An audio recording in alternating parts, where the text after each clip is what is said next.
Mi hermano, buenas noches, que el Señor le bendiga. También a los demás hermanos presentes, Dios les bendiga, buenas noches. Pues vamos ahora a continuar con el tiempo de estudio de la palabra y podemos para tal fin orar una vez más para que el Señor nos dé su guía durante este tiempo de estudio. Así que les pido por favor que oremos juntos. Padre bendito y Señor Dios, buenas noches de nuevo. Gracias Señor bendito por darnos la bendición de estar participando de este servicio. Gracias, Señor bendito, por cada uno de los hijos tuyos que están presentes en este momento. Gracias, Señor, por la bendición que tenemos, Señor celestial, de orar con mi iglesia. Y también gracias, Señor, porque ahora podemos escuchar tu palabra. Tú sabes, Señor, lo que nosotros necesitamos. Sabes cómo ayudarnos. Sabes cómo hacer que nosotros podamos aprender para poder vivir tu palabra. Y te damos gracias por ello, Señor. Como te damos gracias, Dios bendito, porque en este momento juntos podemos orar a ti y sabemos, Señor, que nos estás escuchando. Pedimos, Señor, tu perdón por nuestros pecados, las tantas formas en que te ofendemos, en que te fallamos, Señor. Rogamos que según tu buena voluntad nos enseñes tu palabra, nos des el entendimiento, nos ayude, Señor bendito, para que en tu conocimiento, Señor celestial, tengamos inteligencia, tengamos discernimiento, seamos sabios, Señor. Que tu Santo Espíritu sea quien nos instruya. En tu misericordia nos des aquello que tú sabes que nosotros necesitamos para poder andar según tu buena voluntad, Señor. Ayúdanos, Dios bendito, en tu gracia. Provee de nuevo, Señor, en la predicación de tu palabra. Y que lo que vamos a hacer aquí juntos, Señor bendito, sea en todo sentido guiado por ti y por ende, para gloria tuya. Oramos a ti, Santo, dándote gracias. En el nombre del Señor Jesús. Amén. Pues mis hermanos, continuamos con un estudio que comenzamos la vez pasada. Quienes pudieron participar de el estudio, recordaron mis hermanos que estuvimos viendo 1 Corintios capítulo 13. Y nos enfocamos en este capítulo con la intención de conocer un poco más lo que es el amor de Dios, el amor verdadero.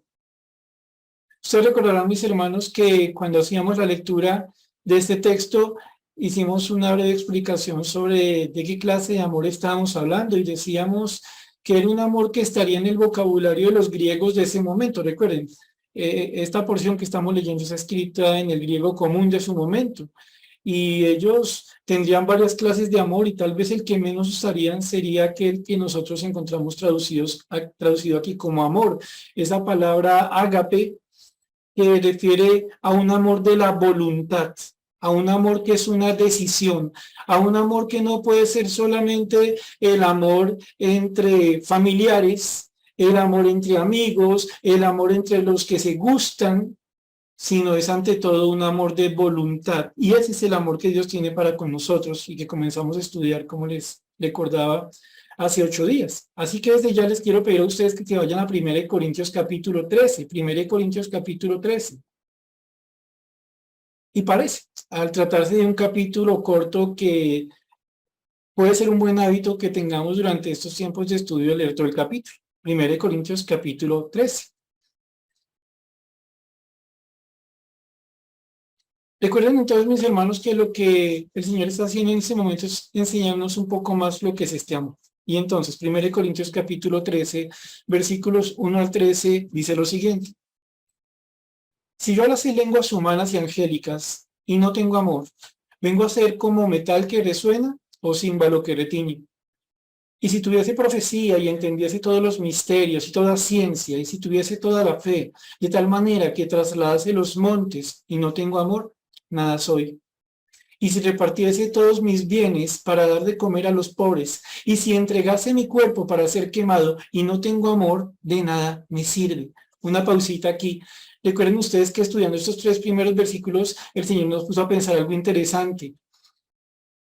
Más que hablar de cosas inútiles, de acciones inútiles, incluso de índole ministerial, Aquí lo que veíamos nosotros es que se puede llegar a hacer cosas incluso en lo ministerial, se puede llegar a entregar la vida por otra persona, se puede llegar a renunciar a los bienes para ayudar a otras personas, pero que sin el amor de Dios haciendo esto, nada queda, nada obra en nosotros y venimos a ser como metales haciendo ruido, venimos a ser como el que es nada, venimos a ser como el que ningún beneficio ha recibido.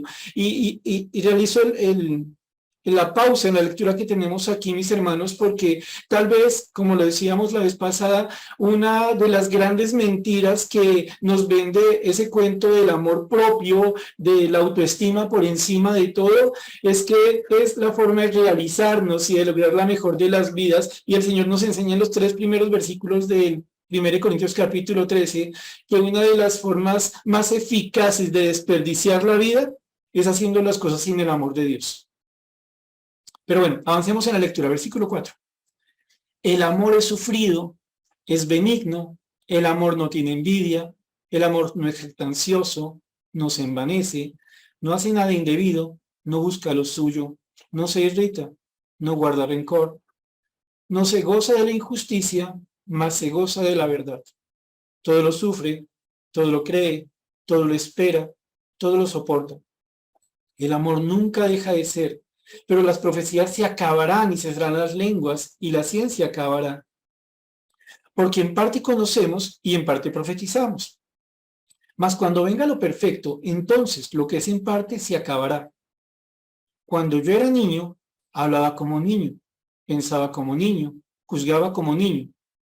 Mas cuando ya fui hombre, dejé lo que era de niño. Ahora vemos por espejo, oscuramente, mas entonces veremos cara a cara. Ahora conozco en parte, pero entonces conoceré como fui conocido. Y ahora permanecen la fe, la esperanza y el amor. Estos 3, pero el mayor de ellos es el amor. Recuerden otra cosita. El contexto inmediato de este capítulo en el que el Señor nos explica cómo es su amor es el de los dones. Y si entendemos los dones como las capacidades espirituales que da el Espíritu Santo para servir a Dios, encontramos algo. El amor está estrechamente relacionado con el servicio. Si se quiere, se ama sirviendo o se sirve amando, ¿vale? Más continuamos entonces con este estudio y ustedes recordarán también que después de hablar un poco sobre la definición de este amor, de ver lo que el Señor ponía a pensar respecto del que hace muchas cosas que otras personas considerarían como las mejores cosas, pero que se hacen sin amor, pues es como autotumbarse, como autoengañarse, recordarán ustedes. Entonces comenzaba el Señor a definir lo que efectivamente es el amor. Y entonces decía el Señor que el amor es sufrido. Cuando comenzamos a hablar sobre este tema de el amor es sufrido, esta característica del amor, recordarán ustedes que podría decirse que el amor es paciente. Y ustedes habrán escuchado 2 palabras, la palabra longanimidad y la palabra paciencia.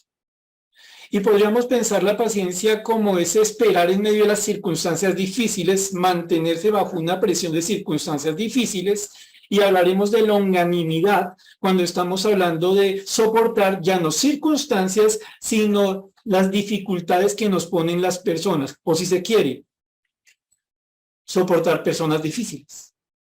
Pues, cuando ustedes ven aquí que el amor es sufrido, podría haberse traducido en otros lugares como el amor es paciente, pero parece más adecuado hablar que el amor tiene longanimidad, que en el amor hay longanimidad, es decir, que tiene una capacidad en el Señor para soportar las dificultades a las que nos someten otras personas, o si se quiere, soportar a las personas difíciles. De manera que esta característica del amor es sufrido, de alguna manera nos habla a nosotros de paciencia, pero de una cara especial o de una faceta específica, si se quiere, que es permanecer en medio de las dificultades que nos plantean otras personas, ¿vale? Y es que en este punto, mis hermanos, vale la pena que pensemos en algo que resulta interesante. Este algo, mis hermanos, es, y les pongo aquí a pensar en qué tienen por ahí guardado de pronto en el closet, armario, si ustedes tienen guardillas o como se llaman estas cosas. Quiero pedirle que piense si usted tiene en su casa alguna cosa que compró y que después se dio cuenta que no le sirvió de nada. Échale cabeza.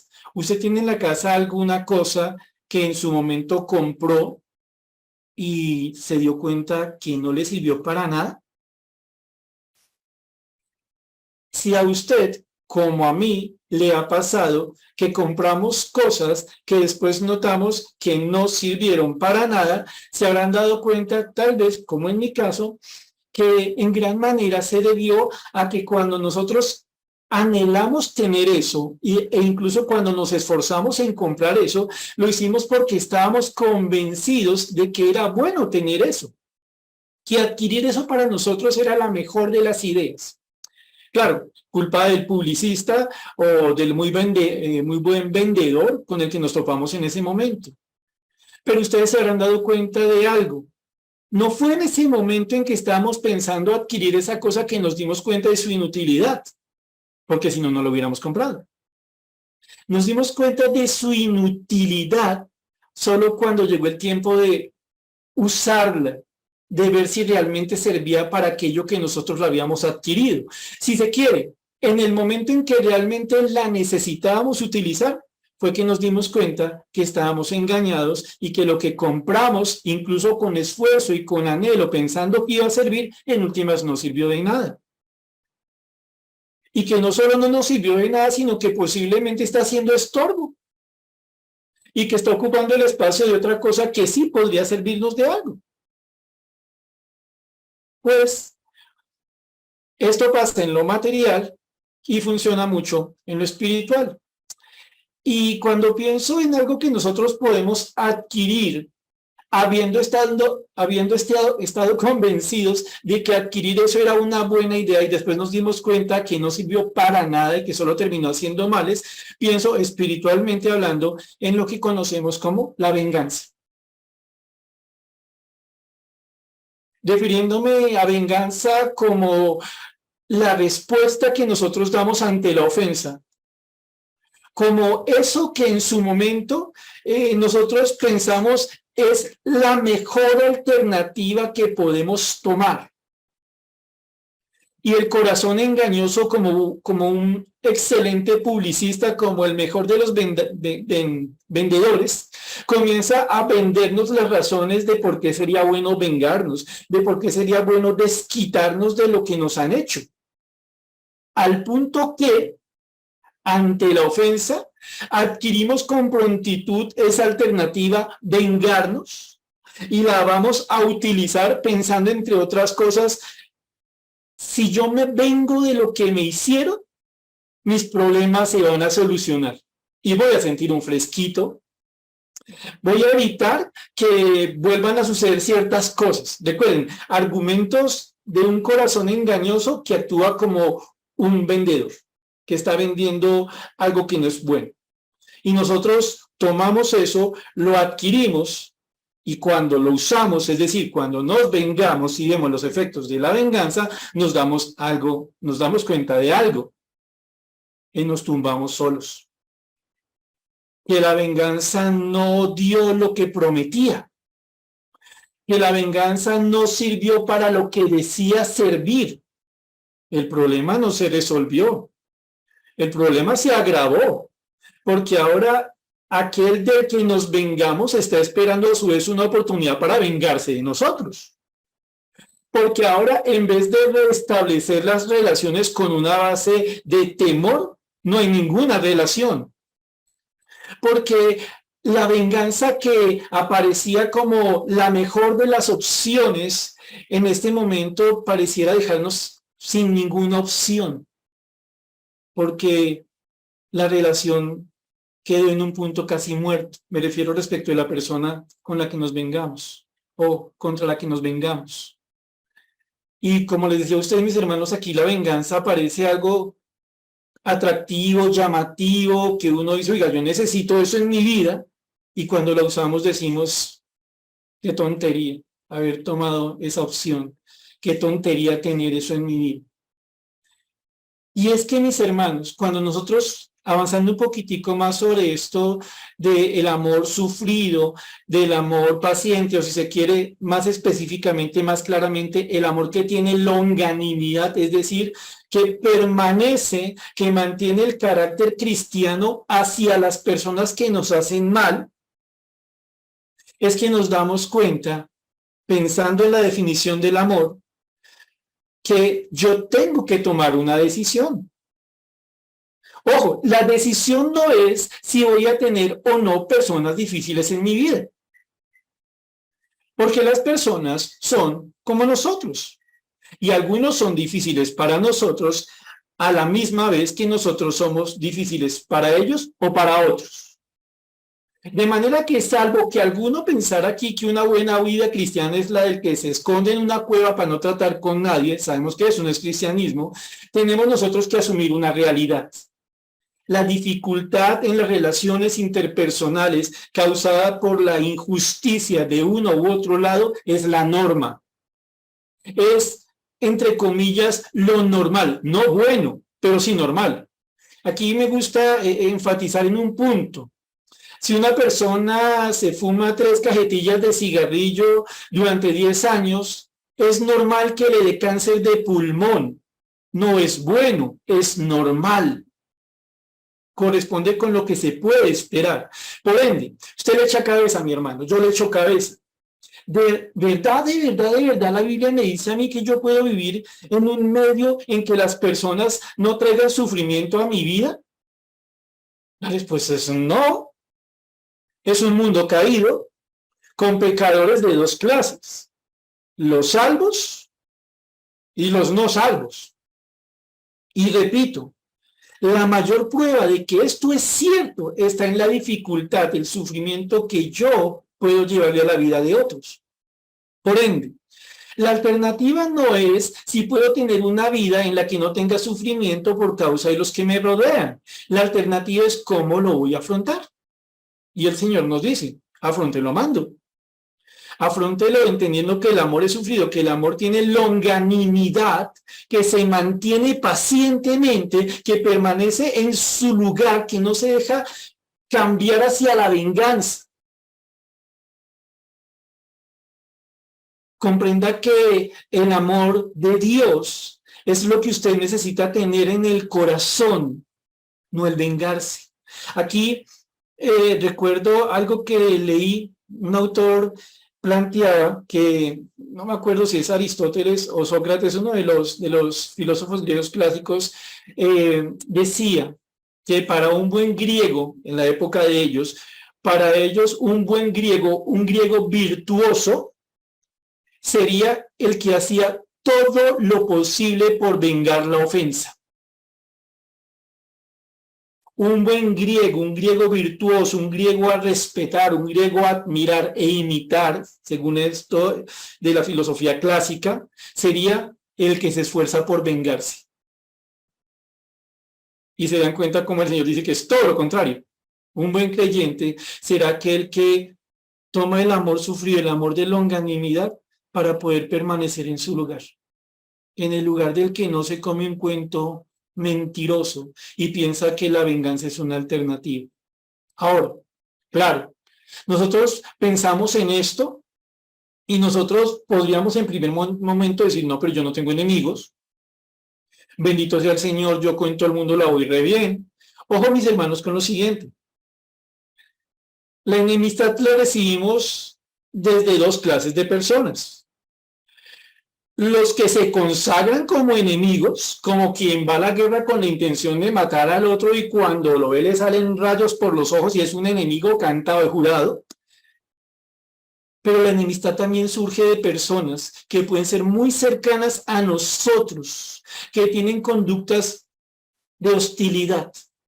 Que si un momento, que si un día, que si una semana, pero personas muy cercanas a nosotros, a las que nosotros no podemos identificar entre comillas como enemigos, pueden ser personas que nos dan hostilidad a nosotros. Y es en ese punto que nosotros nos ponemos a pensar, wow, yo no tengo enemigos, pero sí conozco la enemistad. Y conociendo la enemistad, entiendo la necesidad de un amor que aprende a ser sufrido, que tiene longanimidad. ¿Por qué? Porque de lo contrario me voy a vengar, no de mi enemigo que juró que me iba a matar, sino de mi señora, de mi muchacho, de mi pariente o de mi amigo, porque hicieron algo para conmigo que mi corazón reclama que sea vengado, que sea como un buen griego. Y el Señor dice, sea un buen cristiano. Ojo con eso, porque es posible que en este momento, mis hermanos, usted tenga alguna hostilidad con alguien a quien usted ama, a quien usted anhela ver con bien todo el tiempo, a quien usted quiere ayudar, pero pasan cosas del pecado y generan hostilidades. Y es en ese momento donde se requiere una respuesta. La pregunta es, ¿qué respuesta vamos a dar?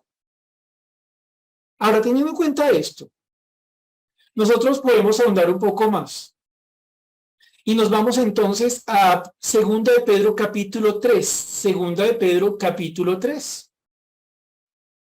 Este amor que es sufrido, este amor que aguanta, este amor que espera, que se mantiene en el Señor, que no se mueve hacia la venganza, nos lleva a nosotros a pensar en dónde o de quién podemos aprender esta forma de amar. Claro, la respuesta que ustedes tienen inmediatamente en sus cabezas, igual que yo, es pues obviamente Dios. Claro, mis hermanos, miren lo que dice 2 de Pedro capítulo 3, 2 de Pedro capítulo 3, versículos 9 al 15. ¿Qué queremos hacer en este momento? Ver una porción en donde en 2 versículos vemos al Señor hablando de cómo es que funciona esto de la paciencia. Ojo, ustedes van a leer traducidos aquí el término paciente y paciencia, pero la traducción podría ser longanimidad, que es la idea que más cuadra aquí, porque como ustedes lo van a leer, tiene que ver con soportar personas más que circunstancias. ¿Listo? Entonces, bueno, 2 de Pedro capítulo 3, versículos 9 al 15. Recuerden ustedes, esta epístola está escrita a creyentes de la diáspora, creyentes a los que el Señor quiere afirmar en su fe, en su esperanza. El Señor quiere que aprendan a mantenerse firmes en lo que han creído, que aprendan a esperar con alegría lo que el Señor ha hecho que sea su esperanza, y muy especialmente quiere que estos creyentes no se permitan caer en las mentiras de falsos maestros, de burladores, que en ese momento, entre otras cosas, dirían: yo no veo que el Señor haya venido. Yo no veo que el mundo se esté destruyendo. Para mí todo sigue igual. Eso debe ser que usted cree algo que nunca será cierto. Y entonces viene el versículo 9, 2 de Pedro capítulo 3. Miren lo que dice. El Señor no retarda su promesa, según algunos la tienen por tardanza, sino que es paciente para con nosotros, no queriendo que ninguno perezca, sino que todos procedan al arrepentimiento. Ahora permítame saltar al versículo 15, por favor. En el versículo 15 encuentran ustedes lo siguiente: y tened entendido que la paciencia de nuestro Señor es para salvación, como también nuestro amado hermano Pablo, según la sabiduría que le ha sido dada, os ha escrito. Y entonces ustedes aquí se dan cuenta de algo. Notamos algo. La espera en el amor de Dios obedece, corresponde, no a que a Dios le encante sufrir, no a que Dios le guste ver un mundo vuelto contra él, en el que dicen toda clase de cosas en su contra, en la que se cometen toda clase de pecados, sabiendo que todos los pecados son contra Dios. No se trata, cuando hablamos del amor que sufre, del amor que tiene longanimidad, o si lo quieren por traducción, el amor que es paciente, no se trata que al amor, que el amor es una característica del que le gusta que le peguen.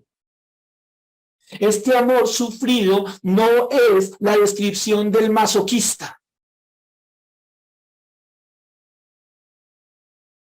Es la descripción de un amor que se mantiene en el tiempo porque sabe lo que está haciendo, porque corresponde con un propósito, porque tiene que ver con un plan.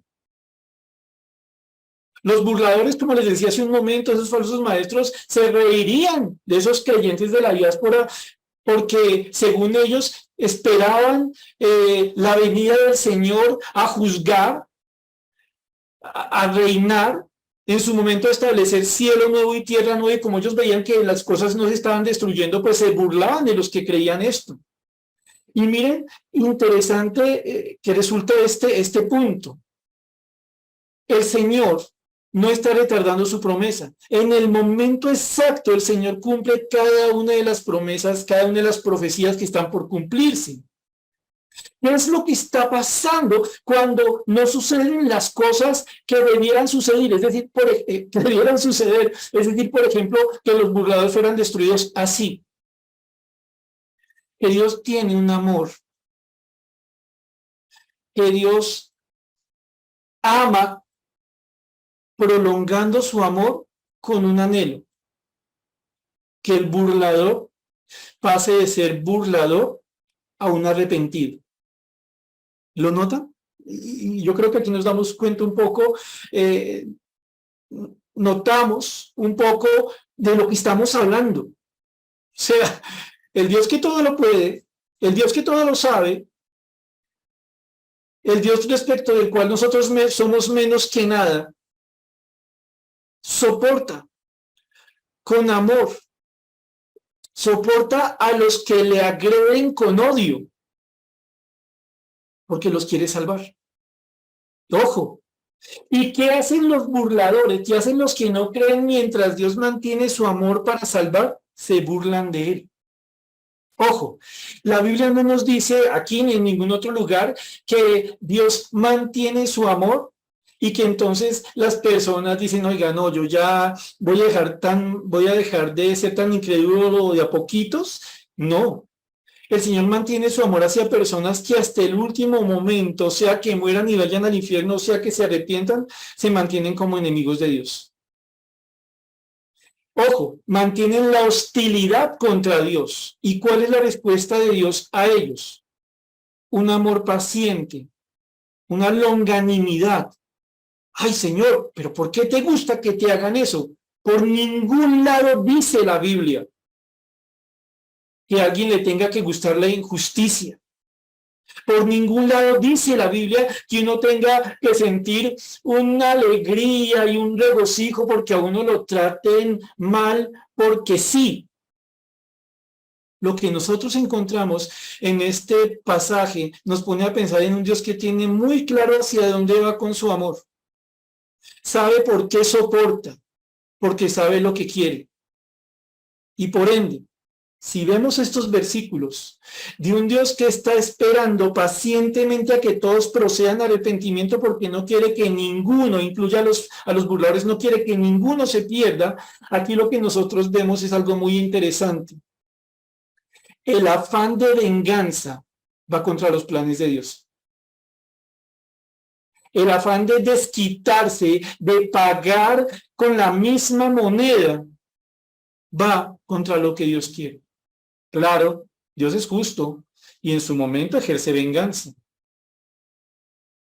Pero nosotros no somos Dios.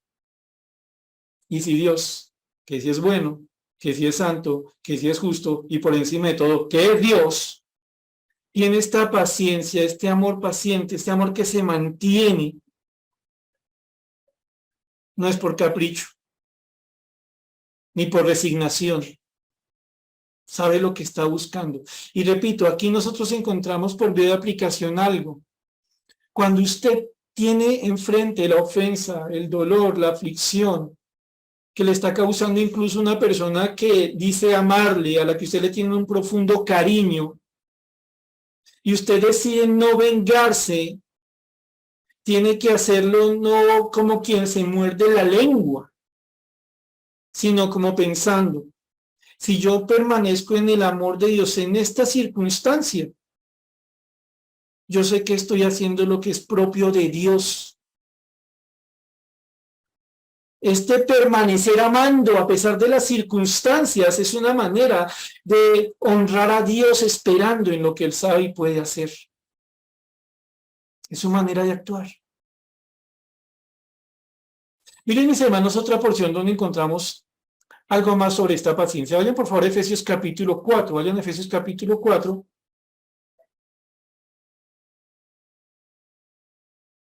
Y vamos a leer los versículos 1 al 6, pero solo vamos a hacer alguna mención de los primeros. Mientras ustedes llegan a Filipenses 4, 1 al 6, recuerden que esta epístola, junto con la epístola a los Colosenses, a los Filipenses y a Filemón, son cartas que el Señor dio a Pablo que escribiera desde la prisión. Se conocen como epístolas de la cárcel. No sabemos en cuál de los encarcelamientos. Algunos creen que este encarcelamiento se dio en la ciudad de Roma hacia el año 60. Pero una de las cosas que es característica de esta epístola a los Efesios es que el Señor está enseñando su misterio. Recuerden, o misterios. Recuerden que el misterio significa aquí algo que Dios revela al hombre en un momento determinado, a sabiendas que el hombre por sí mismo no lo podía saber. Y entonces nosotros vemos que en esta epístola a los Efesios encontramos, entre otros misterios, que el Señor le hace saber al mundo que los creyentes y los judíos ahora son uno en Cristo. Antes de eso era una locura, eran pueblos enfrentados. Y entonces miren lo que dice los versículos 1 al 6.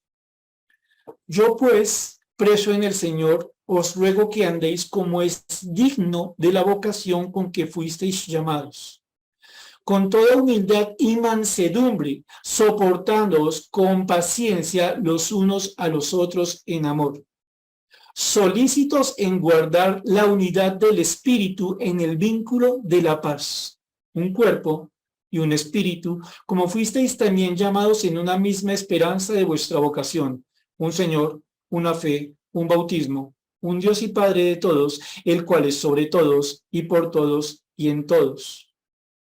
¿Lo notaron, hermanos? ¿Lo vieron? Que en medio de este bloquecito de versículos encontramos esta palabra que es característica del amor. Se traduce aquí paciencia, pero una vez más se puede traducir como longanimidad. Si ustedes se dan cuenta, aquí el Señor está resaltando algo. Miren, el amor de Dios especialmente tiene que ver con saber soportar a los que resultan difíciles. Pablo, que está preso por causa del Señor, le dice a los hermanos de la iglesia en Éfeso que anden, que vivan como es apropiado de aquello a lo que el Señor los llamó.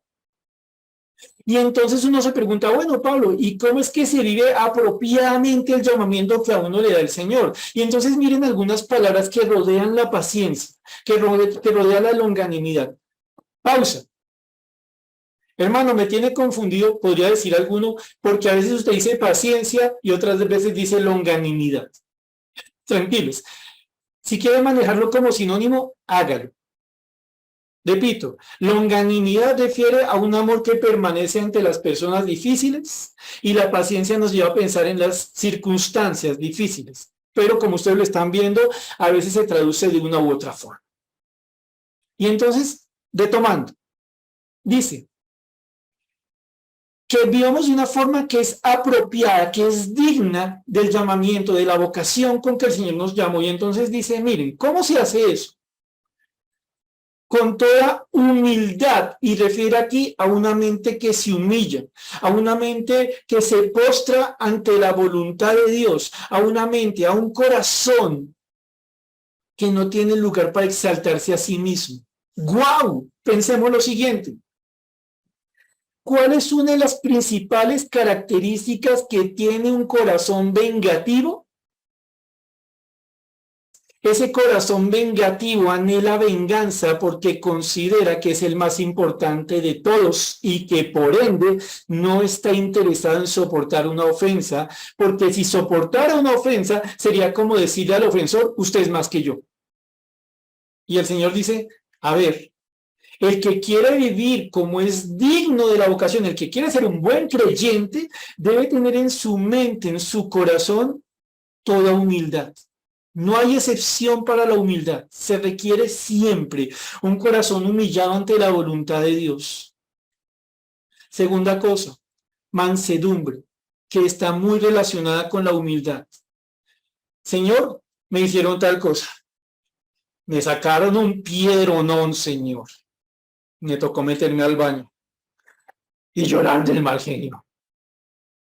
Me salieron colores, Señor. Mi puño se cerró con fuerza. Quería gritar porque me sentí muy ofendido, porque me molestó mucho. Pero en ese momento tú me pusiste a pensar en algo. Tú has sido paciente con tus enemigos, porque quieres que todos tus enemigos sean salvos. Y tu paciencia, tu longanimidad funciona tan bien que un enemigo tuyo, como lo era yo, ha sido reconciliado contigo. No te dejaste llevar por la justa venganza contra mí. Te mantuviste en tu amor y me salvaste.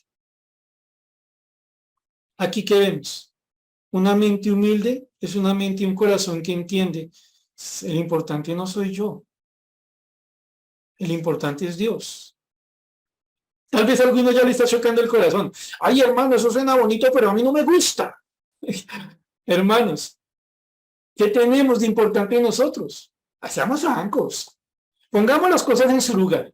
¿Qué tenemos de importante en nosotros? ¿Por qué nos creemos tanto?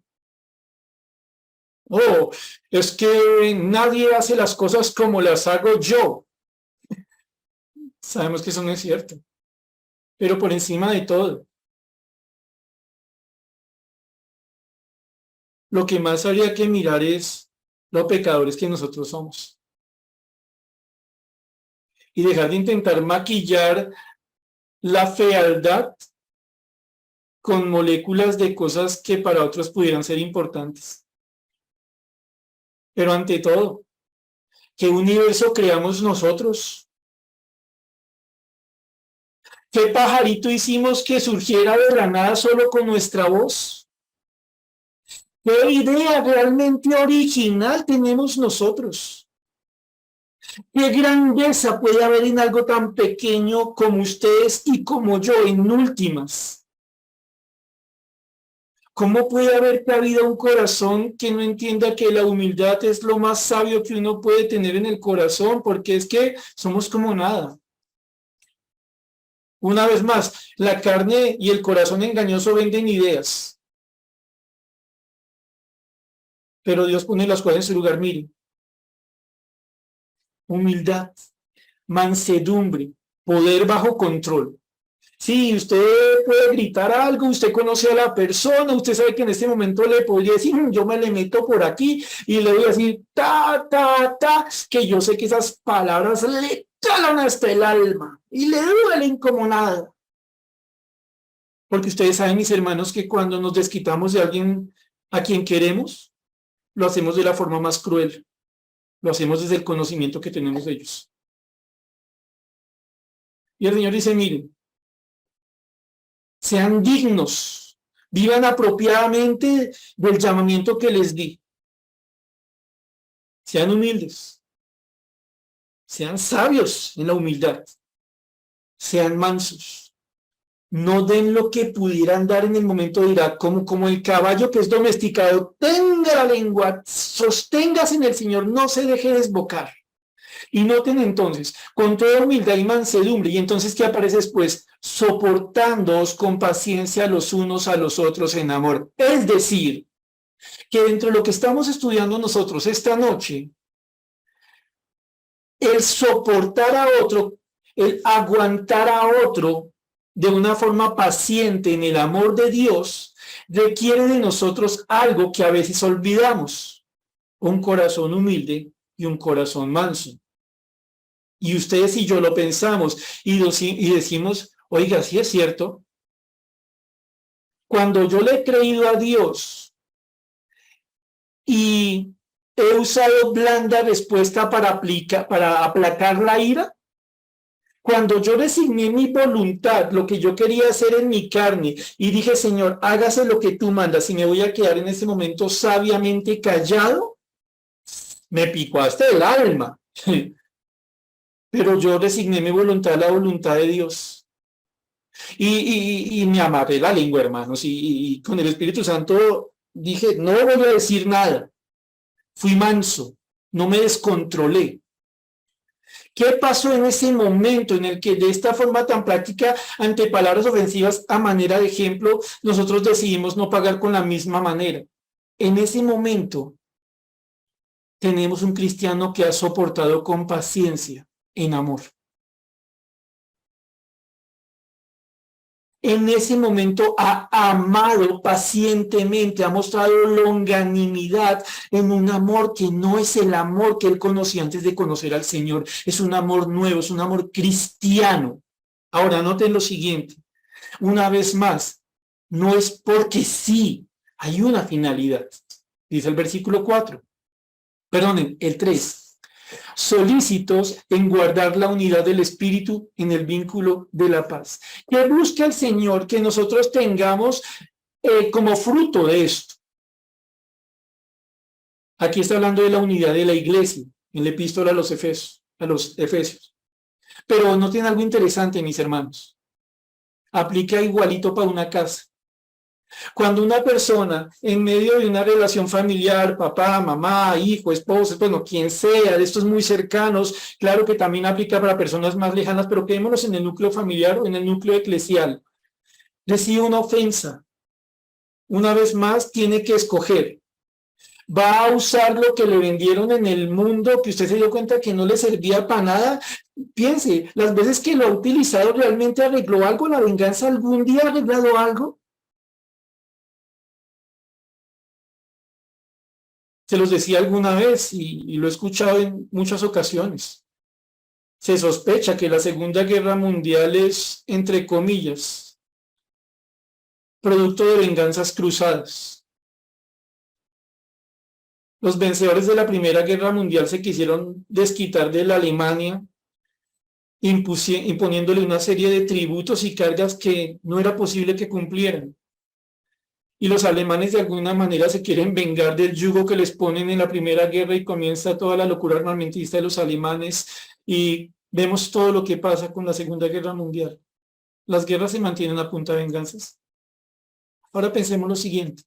Dios dice, mire, sea humilde. Baje su mente, humíllela ante Dios. No, es que yo siento que yo estoy humillándome es ante el que me ofendió. No, hermano, no coma cuento. Está humillando es ante Dios. Segunda cosa, sea manso. Recuerde, un caballo dócil, un caballo que está domesticado, poder bajo control. Y entonces, en estas dos realidades del corazón, se puede soportar pacientemente al otro, especialmente cuando es difícil hacerlo. ¿Por qué? Porque entonces estamos mostrando que nos importa, que estamos siendo solícitos, diligentes en guardar la unidad del espíritu en el vínculo de la paz, ni más ni menos. Y miren todo el sentido que tiene esto, cuando nosotros decidimos ejercer el amor que es paciente, que tiene longanimidad, que es sufrido, estamos apuntando a que haya una relación en paz. Ojo con esto. A pesar de que el otro hizo lo necesario para que esa relación no pudiera tener paz. Bien se ha dicho, para pelear se necesitan dos. Y aquí está hablando obviamente de la unidad de la iglesia y los versículos 4 a 6 nos hacen pensar en por qué hay unidad en medio de la iglesia. Pero pensemos, ¿cuánto necesitamos nosotros comprender que ese amor que es sufrido, que ese amor que tiene longanimidad, se da en una decisión de la mente? Recuerden, el amor ágape es un amor de voluntad. ¿Qué voluntad? Yo voy a ser humilde ante mi Señor y le voy a creer a lo que Él dice en su palabra. Y no voy a pagar con lo que me acostumbré a pagar. Y cuando quiera que se me salgan esas palabras, esa conducta que hiere vengándome, yo voy a ejercer mansedumbre, poder bajo control. Porque yo sé que haciendo esto, estoy mostrando soportar en una paciencia que ama. Y sé que lo que en últimas estoy logrando es que haya las condiciones para que en cuanto dependa de nosotros, estemos en paz los unos con los otros. Nada de esto es posible para el que se acostumbra a vengarse. Solo recuerde la última vez que lo hizo, que logró. Y échele cabeza a quien tiene razón. Sí, Dios tiene razón. La venganza termina rompiendo más de lo que dice que puede solucionar. Ahora, mis hermanos, teniendo en cuenta esto, pasemos a la parte final. Porque ustedes se dan cuenta que en lo que estamos estudiando de 1 Corintios capítulo 13, versículo 4, dice, el amor es benigno, el amor es sufrido, es benigno. Cuando hablamos del amor benigno, nosotros estamos hablando de una palabra muy bonita, que refiere a mostrarse uno mismo útil. Esta palabra refiere a un amor que se muestra a los demás como algo útil, como algo que sirve para algo. Si se quiere, y ustedes lo piensan, una de las cosas que más le puede reclamar uno al amor de este mundo, al amor cursi, es que es completamente inútil. Porque ese amor de yo te bajo la luna, porque ese amor de contigo para las que sea, ese amor de promesas que no se cumplen es inútil. Pero el amor bíblico, el amor de Dios, es un amor que se muestra, que hace que el que ama sea útil para el otro. Es un amor que aprende a hacer lo que es bueno para el otro. Ahora, noten algo interesante. Noten el marcadísimo contraste con la venganza. Porque la venganza sería por encima de todo el buscar hacerle daño al otro para compensar el daño que me hizo. Pero este amor que es sufrido, no solo es sufrido en el término de aguantar, de permanecer, sino que adicionalmente, miren mis hermanos, que de verdad es un amor que este mundo no puede entender, es un amor que se va al otro extremo. Usted me quiere dañar, yo le quiero hacer bien. ¿Por qué? Porque tengo un amor, el amor de Dios, este amor que es sufrido, este amor que es benigno. ¿Qué es lo que usted necesita? ¿De qué manera Dios puede usarme a mí para ayudarlo a usted? De ninguna manera estamos hablando aquí de responder con lo que se merece el otro. Es bien difícil de pensar esto, mis hermanos, cuando vemos el mundo en el que estamos, pero es buscar el bien del que nos hace mal o del que nos quiere hacer mal. Y entonces hay una lógica que se puede mover allá en nuestros corazones. Hermano, pero si yo busco hacer bien al que me está haciendo mal, es como ayudarle a hacerme mal a mí mismo. Pero no es eso. Bíblicamente hablando, hacerle bien al que nos hace mal es la mejor forma de mostrarle que está equivocado y que puede cambiar su forma de actuar y que él también puede ser benigno y que puede también intentar hacer algo útil al otro.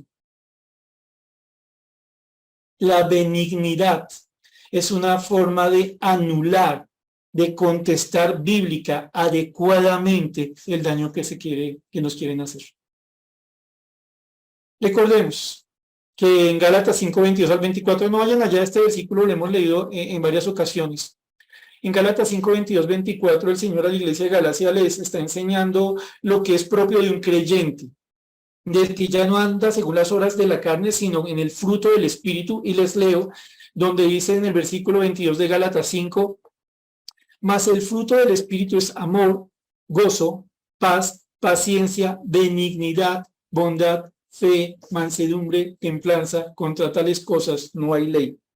Noten algo interesante. Ven que hay dos palabras que se acompañan, que van pegaditas.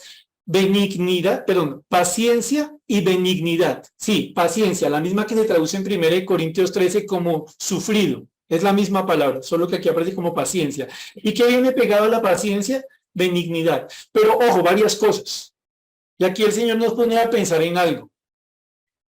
No pretenda esperar a que alguien muestre benignidad con usted para ser benigno con él. No pretenda que una persona que no conoce a Dios sea benigna con usted, porque se va a quedar esperando.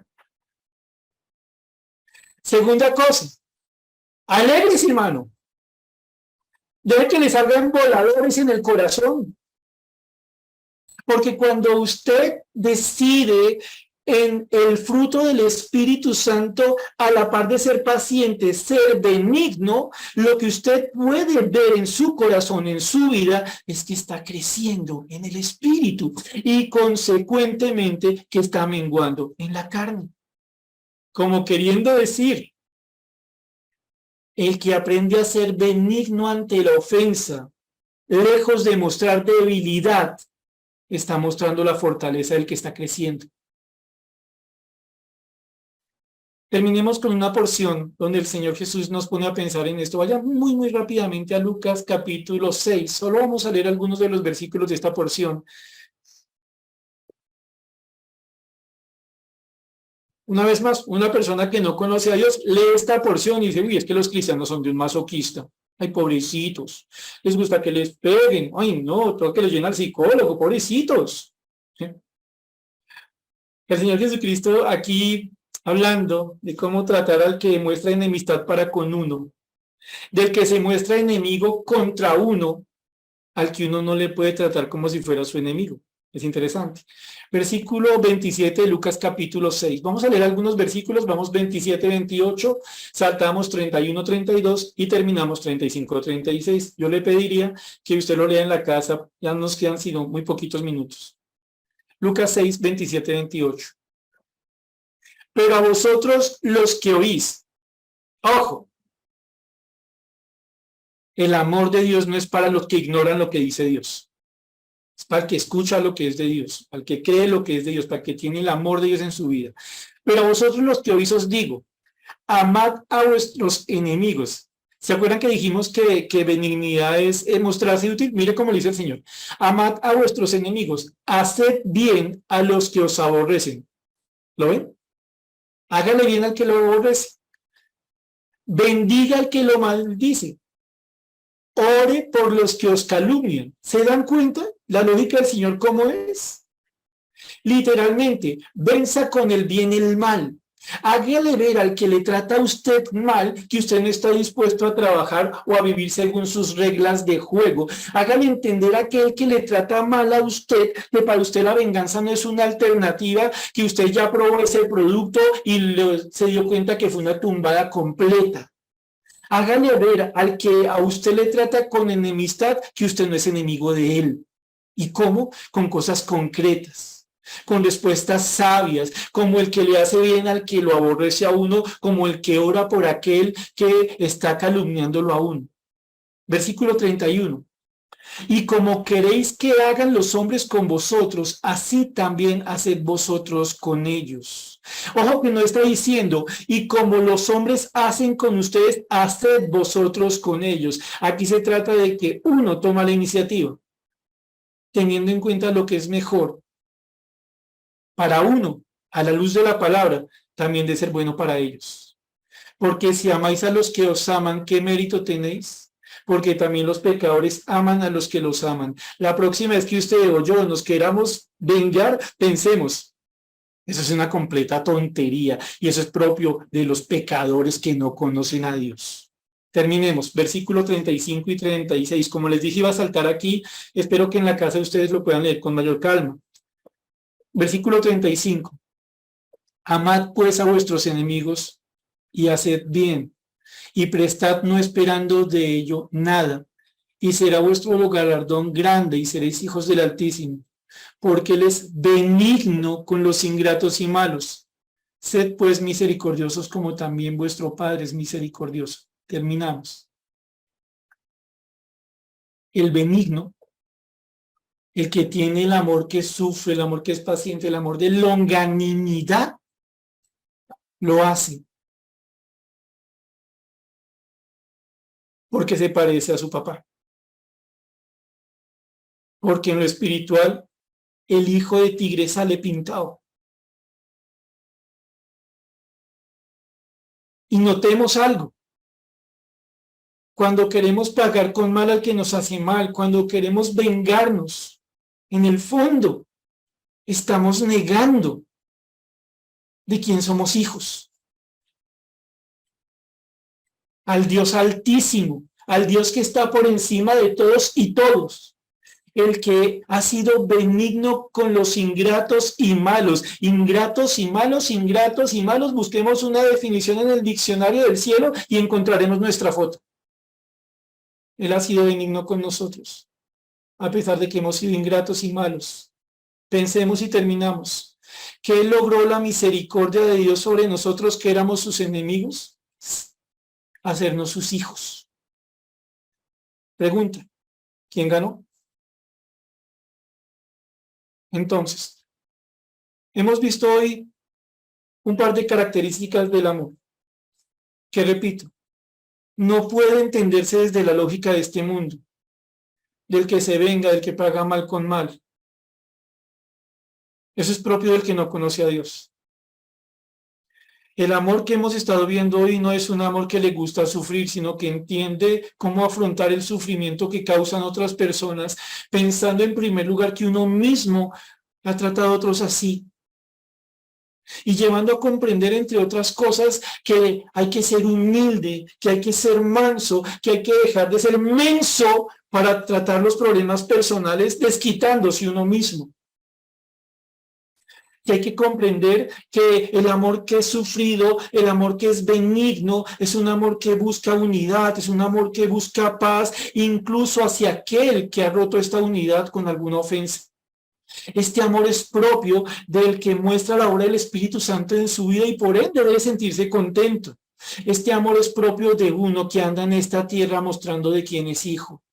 En últimas, este amor, mis hermanos, es el que nosotros necesitamos. En estas dos características ya tenemos harto que trabajar. Oramos.